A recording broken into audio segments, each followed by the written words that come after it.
The Mouse, the Bird, and the Sausage by the Brothers Grimm. Once upon a time, a mouse, a bird, and a sausage entered into partnership and set up house together. For a long time all went well. They lived in great comfort and prospered so far as to be able to add considerably to their stores. The bird's duty was to fly daily into the wood and bring in fuel. The mouse fetched the water, and the sausage saw to the cooking. When people are too well off, they always begin to long for something new.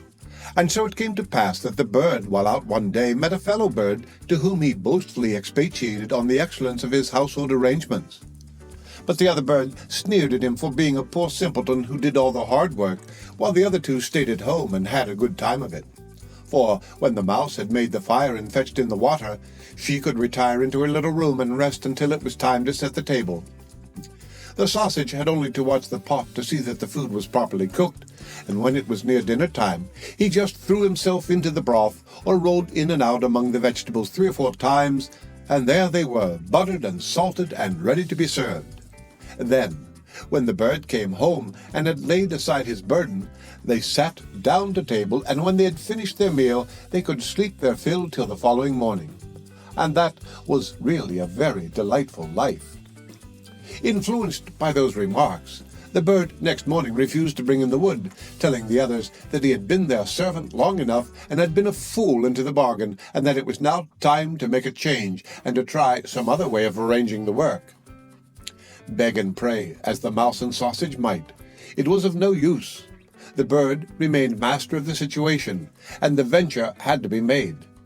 They therefore drew lots, and it fell to the sausage to bring in the wood, to the mouse to cook, and to the bird to fetch the water. And now what happened? The sausage started in search of wood, the bird made the fire, and the mouse put on the pot, and then these two waited till the sausage returned with the fuel for the following day. But the sausage remained so long away that they became uneasy, and the bird flew out to meet him. He had not flown far, however, when he came across a dog who, having met the sausage, had regarded him as his legitimate booty, and so seized and swallowed him. The bird complained to the dog of this barefaced robbery, but nothing he said was of any avail, for the dog answered that he found false credentials on the sausage, and that was the reason his life had been forfeited. He picked up the wood and flew sadly home, and told the mouse all he had seen and heard.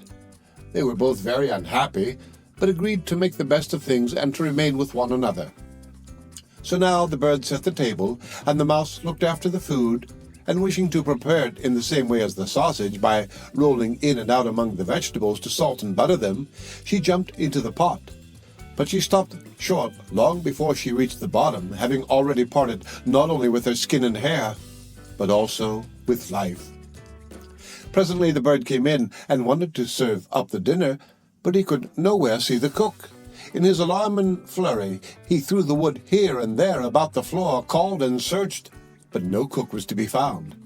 Then some of the wood that had been carelessly thrown down caught fire and began to blaze.